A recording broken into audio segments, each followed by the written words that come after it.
Alas 5 Gs na, 1 Western Visayas na. Alas 5 Gs na, 1 Western Visayas na. This is your GMA Regional TV. Buong puso para sa Pilipino. Mga balita, katututukan, subong sa One Western Visayas. Opisina sa Iloilo City Public Safety and Management Office, ginransak, duha ka mga laptop sang opisina, gintaban. Inaaligar drug personality nga masami nagaliho-liho sa dalan, gintiro patay sa Barangay 2, Bacolod City. Iloilo City BFP ginaimbestigaran ang posibilidad nga hungod nga ginsunog ang 5 kabalay sa Tabuk Suba, Haro. Samtang special team gintukod sang Tobias Fournier BFP sa paghibalo kon accidental o kon intentional ang pagkasunog sang 3 kasalakyan sang suspended mayor. Kag popular nga Ilonggo street food nga inasal ginbida sa pagpasundayag sa UNESCO Creative Cities sa pungsod Malaysia. Ini ang GMA Regional TV, One Western Visayas. Mayong hapon, live sa GMA Iloilo Station. Ako si Gertrude Charlatan. Kag ako naman yung kapuso Eden Bretos live gikan diri sa GMA Bacolod Station.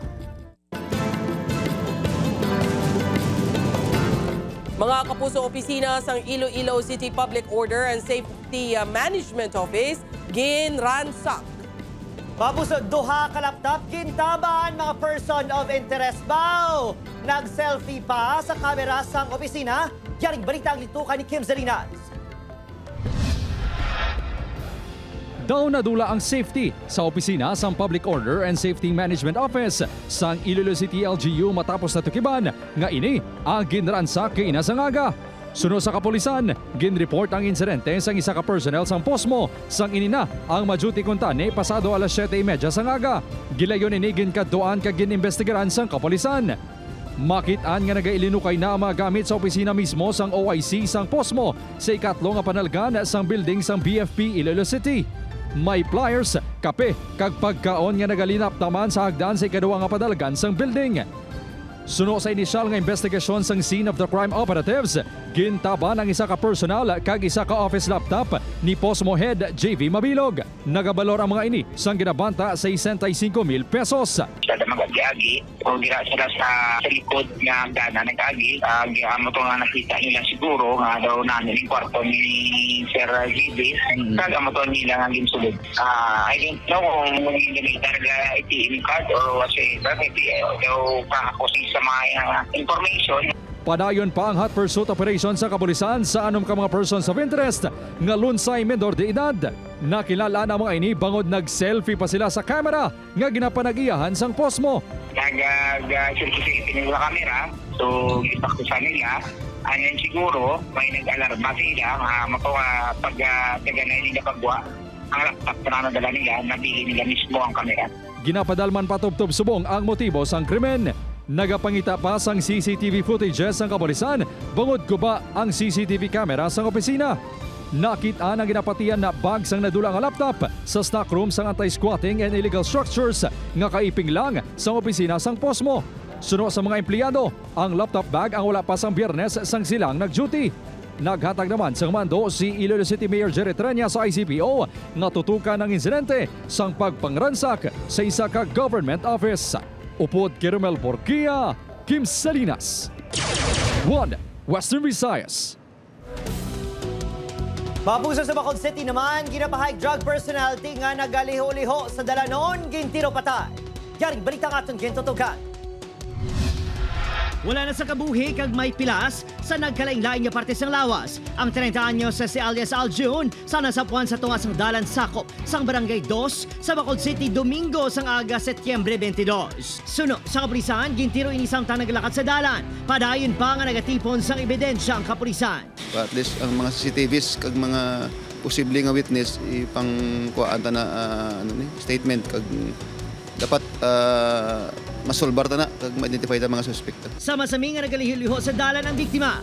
Magluwas involbado ini sa pila ka mga kaso sang pagpangawat sa lugar. Kinapahayag drug personality man ini gani, isa ini sa ginapadalman sa kapulisan.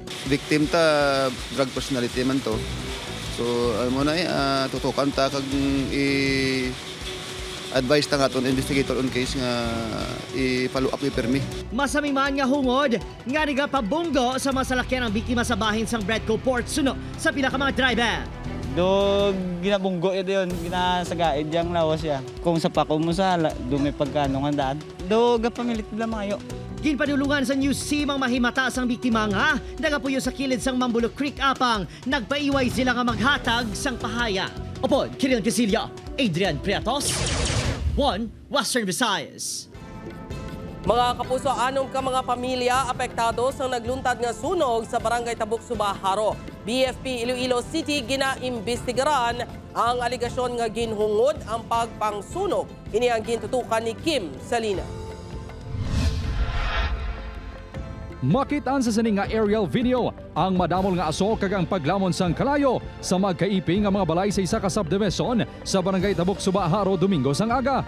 Sa investigasyon sa BFP Iloilo City, 5 ka balay ang totally damaged samtang 6 ka pamilya naman ang apektado. Isa ang nasamaran matapos nakalapak kini sa botelya samtang nagabulig nga magpalong sang kalayo. Naghali ng sunog sa balay ni alias Flor. Suno kay Merlin nga kaiping nga balay ni Flor, masami nagadabok o kung nagasindi sang kandila ang magalang sini nga babayi. Siya ang ginaligar sang pamilya nga rason sang sunog. Nagsinggit si Yaya, dayon nga sunog na. Oo, siya nagsinggit, nagkibot ang mga bata ko. Nga muna nga may sunog, tiyanon mo na kay bisan ano nila ka ba siya, hindi na makuha ng kalayo kay nagtimbuok na. Ang amo nga aligasyon ang ginaimbestigaran na sang otoridad. Padayon man sa pag-usisa ang BFP sa ibang pagid nga anggulo, kaangay sang palyado nga linya sang kuryente. Na-invite na kami ngayon sa mga witness naman para makuha na namin ng mga statement. So, magsudong sa under investigation pag-ibisanan. Upod man sa investigaran ang ginaligar, nagtugas ang sunog. Temporaryo nga nagapuyo ang mga biktima sa multipurpose building sang barangay. May bulig pinansyal man para sa ila. Mera kitang financial assistance sa DSWD. Dira may tubig man, kag may CR, kag may kurente. Ginabanta sa 650,000 pesos ang balor nga halit kag inbilin sang sunog. Upod Kermel Porquia, Kim Salinas, 1 Western Visayas. Samtang sa Bacolod City, ido nga Golden Retriever ginkawa sa Barangay Mansilingan. Insidente na huli ka. Yaring balita nga itong gintutukan. Sa sining CCTV video, makita ang matamat kapag palapit sang lalaking nga naka-helmet pakadto sa kurong kung sa ring nakasunod ang 4 ka bula niya Golden Retriever. Sang nabuksan ang kurong, ginkuha ang ido ka ginpalagya. Wala sang kuha sa CCTV kundi nagdiretso sang nagwa na sa gate sang balay ang kawatan. Natabong insidente sa isa ka subdivision sa Barangay Mansilingan, Biyernes sang kagahon. Pasado alas 6 na sang aga, sang natukibaan sang makabulig sa balay nga wala ng ido nga si Peng Peng. Kami man guro may salaon. Kay wala na mo nala, kay nag-asa kami nga may engineer para sa Guwate, wala man sa doon nagkulang nga kami sa komunikasyon. Wala kuno nagtagol ang ido bangon mabuot ini rason nga tuman ang pagkanugo ni Mary Ann. Kung kinanay niya gid ang kwarta, pwede man na mabalikan this day, ma'am. Wala sa balay tag-iya sa natabong insidente. Nagtanyag ini isang 20,000 pesos sa makatudlo ukon makakita sa ido nga regalo pa kuno sang nobyo. I hope nga ma-stop na ang ila bala nga pagpangawat sa mga ido kay very traumatic for us, for parents, knowing hindi na siya ido mo, do baby na siya namon. Sunod sa kablisan, makabilang beses na na-record ang pagkadula sa mahinuptanan sa lugar. Amo na ang mga ido nga mga mahal, amo ginang target nila guro iti para baligya. Alos man na guro nga akon sa tan-aw nila. Ang mga pangawat na, mga drug personality man na, wala guro isustinto sa ila bisyo sa drugs. Nagapadayon pang investigasyon kag pagpangita sang sospek sa bulig sa makuha sang CCTV. Opo, Kiril Casillo, Adrian Priatos, 1 Western Visayas. Mga kapuso, chicken inasal kag ensalada gamit ang talbos ng kamote kag tuba ginbida sang isa ka Ilonggo chef sa isa ka international convention sa UNESCO Creative Cities sa Malaysia. Ang world-class Ilonggo dishes nga ini aton tilawan kaupo si John Sala. Kilala ang syudad sang Iloilo bilang labing-una nga syudad sa pungsod, igin kilala sang UNESCO bilang Creative City of Gastronomy. Kag ini ang makita ni di ilang sa mga restaurant kag street food sa syudad, kundi sa lamesa mismo sang tagsa ka mga balay. Ang mga pagkaon nga tatak Ilonggo, simple, hindi komplikado, apang saboroso. Gani ini ang gin-highlight sang Ilonggo chef kasi Chef Siege sa bago lang tapos nga Kuching Creative Cities Forum and Yamay Gastronomy Festival sa Kuching, Malaysia. Naghimo ko sang salad which is ang sikat ni sato ning talbos sang kamote, ning ensalada naton gamit ang tuba, syempre kiti ginapabugal ta nga ingredient, and ang aton nga chicken inasal which is of course the most popular street food dire sa Iloilo City. Simple lang ang paghimo sang ensalada nga dahon sang kamote. Apang sa baylo nga simple nga langgaw si Chef Siege nagamit sang tuba. Para naman sa inasal, syempre importante nga i-marinate anay ang manok sa ahos, asin, luya, paminta, kag ang sekreto sang mga Ilonggo nga anato oil kag tuba. Matapos nga ma-marinate, tiuna para sugbahon ini. Suno pagani kay chef, nagpatudlo pa ini sang perfect nga pagsugba gikan sa isa sa mga institusyon sa pagsugba sa Central Market. Tanan man nga food sa Pilipinas manamit. Except that, siguro what sets Ilonggo apart, number one, tanan niya sa Iloilo, do sa tagat Panimalay, nami, gid man niya magluto. And we are very creative in what's is making use ng aton local produce. Ang syudad sang Iloilo, kilala bilang City of Love. Gani suno kay Chef Siege, kinahanglan nga bilang mga Ilonggo palanggaon taman ang aton kultura kag kasaysayan. Lakip na dire ang mga pagkaon nga simbolo sang istorya sang tagsa ka mga Ilonggo. Patronize our phone.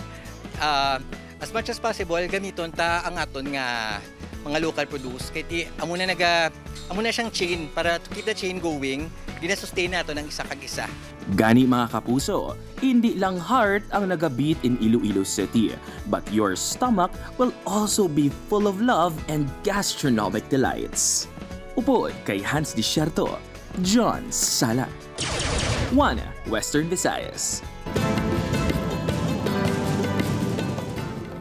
Mga kaligan, ang pinakasimana nga pagnubo, nagsaka ukon magasaka naman buwas ang presyo sang gatong. Base sa datos nagikan sa mga oil company Lauman, ang piso tag 10 sentimos nga saka sa presyo sang kada litro sang gasolina. 20 sentimos naman ang gasaka sa kada litro sang diesel. Wala naman sang mangin paghulag sa presyo sang kerosene. Buwas aga, igapatuman ang adjustment sa presyo sang gatong. Ini ang GMA Regional TV. 1 Western Visayas. Mga kapuso, mga salakyan sa suspended mayor San Tobias Fournier Antique na sunog. Ang gulo nga hungod ang pagsunog sa mga salakyan, ginaimbestigaran na sa BFP. Ini ang gintutukan ni Kim Salinas. Napangayo ako kang bulig, anay. Dumbero, anay. Sunog amon mga salakyan. Ini ang pagpangayo sang tabang sang alkalde sang Tobias Fournier sa Antique. Matapos na sapuan nga nagadabadaba na ang 3 kasalakyan pasado alauna Domingo sang kaagahon. Suno kay Ernesto Tahanlangit III, nakabati sang madamong alupok ang iyatinao, rason niya nakagwa kag ginsakyar. Kag nagsugata ang nagakalayo nga mga salakyan. Suno sa alkalde, posible ginhungod sunog ang mga salakyan bangod sa maayo man ang kondisyon sa mga ini. Normal reaction ko bigla pagkikita ko. Kaya normal lang guro sa aton nga mag-react nga muna nga ay itong sulod kami diguro kag base lang sindihan mga salakyan kay hindi ordinaryo eh. Masobra 12 milyones pesos ang balor sang nasunog nga mga salakyan. Mabugat sir eh. Hindi man nalango-lango nga natabo sa amon. Ang mga salakyan nga nito may sentimental value sa amon ka. Sa karon, nagtukod na ang Bureau of Fire Protection sang special team sa pagdeterminar kung accidental o kung intentional ang kausa sang sunog. Makamapon niya kung kita sa result kung ano kita ang matungkol. Kaya hindi man kita na maka-julisip kung ano kita ang natapot. We will conduct the proper investigation and procedure. Pagahulaton sang kapulisan ang resulta sa investigasyon sang arson investigator sang BFP antes magakto. Ginpahayag sang kapulisan nga wala sang CCTV camera sa lugar kung sariin na sunog ang mga salakyan. Secure naman ang area kaya ang fire cells ang nagagasal ka mga evidence. Nahibalawan nga suspendido sang anong kabulan si Tahanlangit sa pag-alkalde Matapos ginpapanaugan ini sang ombudsman sang nagligad niya semana sang preventive suspension. May kaangtanan sa pagsumbag kay Vice Mayor Jose Maria Fournier sang Abril 29. Upod kay Romel Porquia, Kim Salinas, One Western Visayas. Pabuso Balantayan, padayon nga nagabuga sa madamol nga Supreng Mount Canlaon nga naglabo sa masobra 7,200 katonelada base sa pinakauliho kung latest nga monitoring sang FIVOS. 28 naman ka volcanic earthquake on the record sa vulkan. Apisar nagdubo na inikon kumpara sa tinalik din na semana makabigi hapon ini nga mataas suno sa FIVOS. Bangod sa nagapadayon na aktibidad sa bulkan, nagapabilin sa gihapon sa mga nagkailaing evacuation center ang masobra 150 ka mga magpamilya sa La Carlota City. Sa Banwa naman sa La Casiliana, masobra 900 pa ka mga pamilya ang wala pa makabalik sa ilang mga puloy-an. Samtang balik na sa normal ang klase sa Banwa, apang hugot gihapon ang monitoring sa LGU sa palibos ang 4 to 6 kilometer PDZ o permanent danger zone. Wala pa nagapanaog ang aton nga mga parameters kaya nakikita natin sa trends ng aton na pag-abot sa SO2 emission kag sa seismicity medyo mataas ang activity sa subong. Sa iban pa nga balita, produksyon sang itlog sa pila ka poultry farm nagnubo. Presyohan na isang itlog posible pang magsaka tubtob sa Disyembre bangod sa kakulang sang supply. Si Zen Kilantang Sasa nakatutok live sa Haros Mall Market sa Iloilo City. Zen?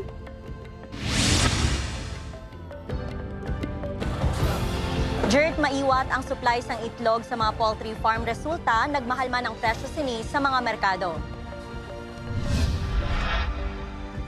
Kung sang una, nagalabot sa 450 trays ang itlog ang ma-harvest ng sininga poultry farm kada adlaw. Subong, yara na lang sa 350 to 370 ka tray ang ila mapunpon.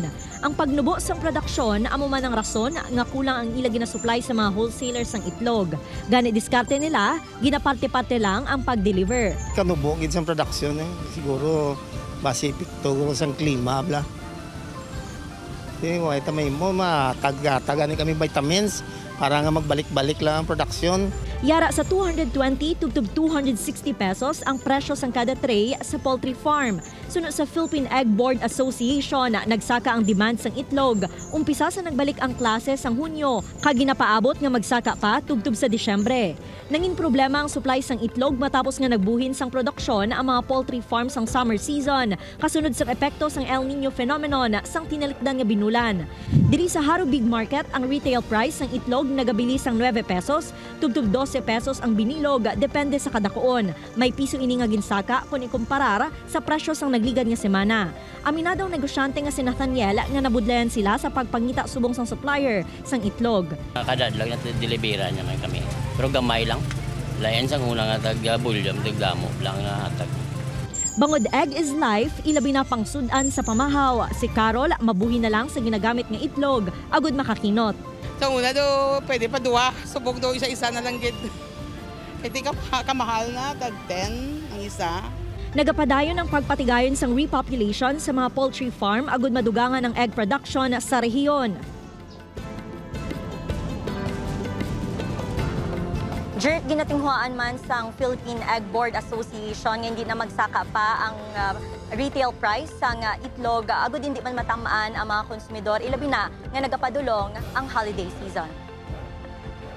Madam Gigan, salamat sa update. Kapuso Zen Kilantang Sasa.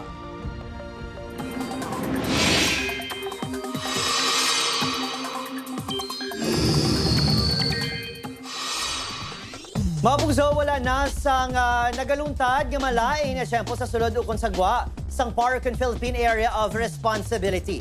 Yara sa monsoon break man ang aton pungsod, subong bangod wala nagalabot ang epekto sang habagat sa aton. Easterlies ko ng mainit kag mapaang hangin ang magaluntad kag mag-aapekto ilabi na sa eastern portions. Apang bisan man namin ng siyempo sa halos kabugusan sa Pilipinas, may chance sa gihapon sang ulan sa pila ka mga lugar. Sa datos sa Metro Weather, posibleng ulan sa pinakabahin sa Antique, Iloilo, Capiz, Guimaras, kag Negros Occidental. Mga kapuso, ginapahayag pagpamigos kag paglapas sa tawhanon nga kinamatarong sa mga Pilipino sa tiyon sang martial law, gindumdum sang pila ka mga Ilonggo sa anibersaryo sang deklarasyon sini.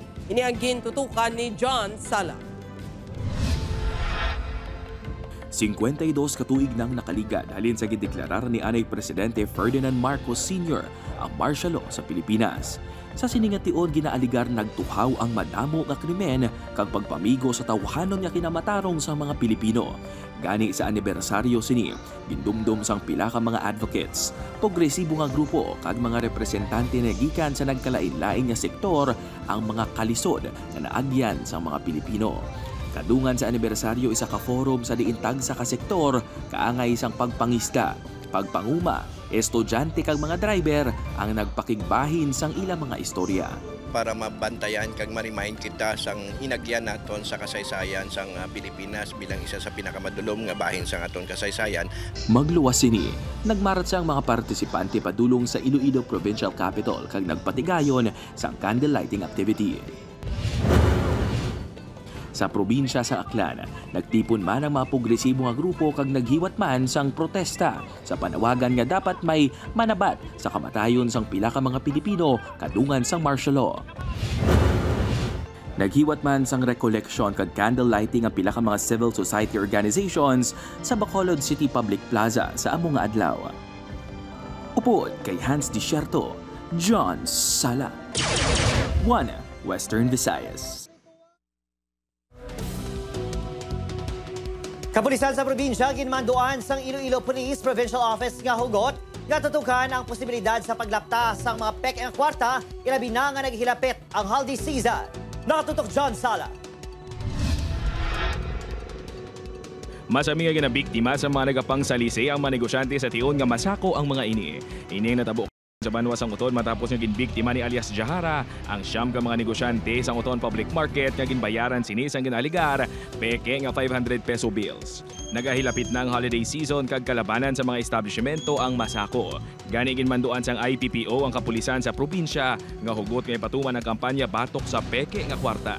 Especially sa mga dalagko nga mga bills nga ginabayad sang atong sini nga mga customer, so dapat to sisaon gid dinhi i-check no kung inibala genuine o kung piki. Si alias Jahara ang nagtuad nga isa ini ka pangayaw kag nakalabot lang sa Banwa sang Uton bangod nag-upod ini sa iabyan nga tumandok sang Banwa. Apang suno sa Uton MPS tubtob subong hindi sa gihapon nila matumod kung sino ang ginatudlo sini nga abyan. So far, sir, wala, sir. Kaya kailangan yung statement, sir. According sa iya kagapon, hambal yan, mamayaw po siya. Nagalain naman na yung statement. Kada may pamamangkot sa iya, ay may hambal yan. Nakilala yan lang ko, pero wala siya kabalo kung tagatingin siya. Ginpasakaan na ang kaso nga paglapas sa Section 32 sa Republic Act 10951 o kunang paghatag sang sala nga pahayag sa civil cases.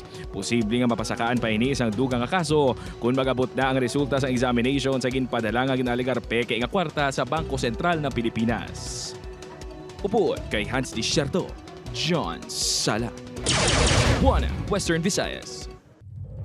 Ini ang GMA Regional TV, One Western Visayas. Mga puso, masobra 800 sa mga traditional PUJs sa syudad sa Iloilo, ginapatihan nagpasakop sa transport strike. Suno pa sa Manibela, Panay. Samtang mga transport organizations sa Bacolod City naman nagpatigayon sa hublag protesta. Nakatutok Kim Salinas. Bilang pag-ugyon sa nasyonal nga untat biyahe, masobra 800 ka traditional jeepneys ang nagpasakop sa transport strike subong adlaw sa Iloilo City. Ini ang santo sa presidente sang Manibela Panay Chapter. Kadungan sini nang patigayon sang hublag protesta ang grupo sa Sunburst Park kay Inasang Aga. Liwat nila nga ginapanawagan ang pagsuspender sang Public Transport Modernization Program. Pamatian na ini ang sentimento sang mga sektor sa pumuluyo ni sa pagpamalabag sa ang ilagin pang duso nga hilaw nga programa. Biktima na kami. Updon sa pagitang iban. Apang sa Mohon Terminal, wala gani makaibalo ang pila ka miyembro sang grupo nga may strike nga hiwaton. Way mo kabalo mo. Gaway man. Gaway ko kabalo may strikealisbong. Suno sa Iloilo City Traffic and Transportation Management Office, wala naapektuhan sang untat biyahe ang pampubliko nga transportasyon subong adlaw. Hindi man sila gani consolidated. Kung tanawon mo do kulurom na gani ang ilang mga status ini. Talalupang doon nga may stranded nga pasahero kay Inasang Aga sa pila ka lugar sa syudad. Apang ini ang masami nga nagkakatabo bangod rush hours kag hindi tungod sa transport strike. Sa Bacolod City, wala naman sa natabo nga untat biyahe. Sa baylo, nag-schedule sang protesta ang mga katapos ang undok, kabakod Kinetco, kag bakod Manibela sa Fountain of Justice subong nga hapon. Apang pag-ako sang grupo, wala sang clearance gikan sa Bacolod LGU matapos gin-deny ang ila request. Hindi man siya hampay, no? Kahit itong peaceful man ang atong protest nga paghahiwaton, kagay mo namon ni siya sa Fountain without Justice, no? So dito kita anay sa Old City Hall. For time being, nga wala kita na-isyuhan sang permit. Boss, may caravan man nga hiwaton gikan sa Old Airport padulong Bacolod downtown area. Ginkalipay naman sa kapulisan ang pagdismiss sa ginpasaka sang grupo nga petisyon. May angot sa ginapasuni illegal nga pag-aresto sa ilahanay, kaangot sa nagluntad nga hublak protesta sa dalan Lacson sang nagligad ya semana. Expect kami nga may mga kaso pa kami nga atubangon sa ila, alin sa ila. Depensa lang ta kag natanaw naton nga boy man sila bato. Ang sa aton kaniya tubig lang. Ginapahanumdom sa grupo nga ipaluntad ang kaninong sa ila mga buluhaton. Upod Kirumel Porquia, Kim Salinas, 1 Western Visayas. Makitaan sa kuha sa sining nga dashcam sa isa kasalakyan ang golpeada nga pagliko sa truck sa piyak na lane kag nang bunggo sa pila ka mga motorista nga yara sa higad sandalan. Mabatian pa ang matunog nga singgit sa mga residente. Natabo ang aksidente sa Barangay Santa Rita, Anilaw, Iloilo, Biyernes sang hapon kung sa diin 3 ka motorsiklo kag 1 man ka truck ang nabungguan. Bangod sa aksidente, ginbawian sa kabuhi ang 19 anyos nga estudyante nga si alias Paul nga residente sa Barangay San Carlos, Anilaw, Iloilo, bangod sang patal nga pila sa ulo. 3 pagid ang nasamaran, lakip na ang driver sang nabungguan sang truck. Gindalaman sa ospital ang driver sang nagbunggo nga truck nga ginkilala kay alias Mar, 41 anyos, kag residente sa Barangay San Juan, Molo. Hindi pa matuloy sa pamilya sa mga biktima kung magapasakas ang kaso batok sa driver.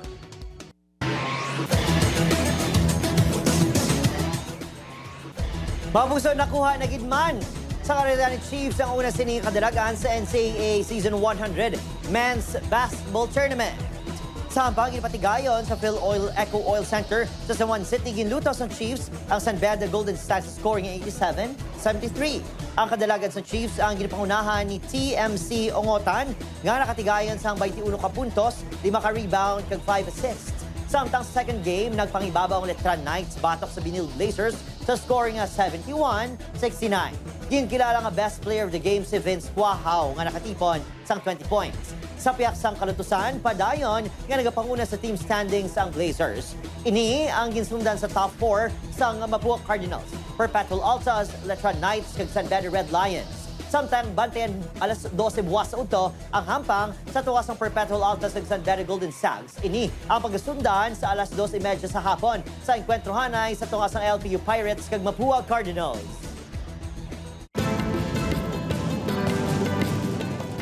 Apat katawo ang binawian sang kabuhi, samtang 18 naman na nasamaran sa ginaligar mass shooting sa Birmingham, Alabama sa Estados Unidos.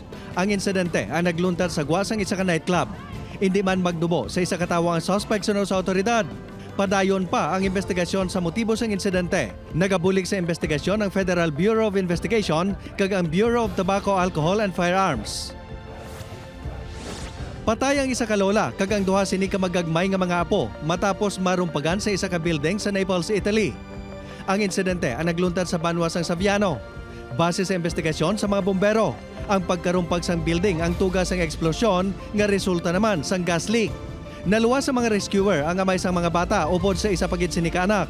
Nagapabili naman nga missing ang iloy sa mga ini kag ang isa pagid ka babayi.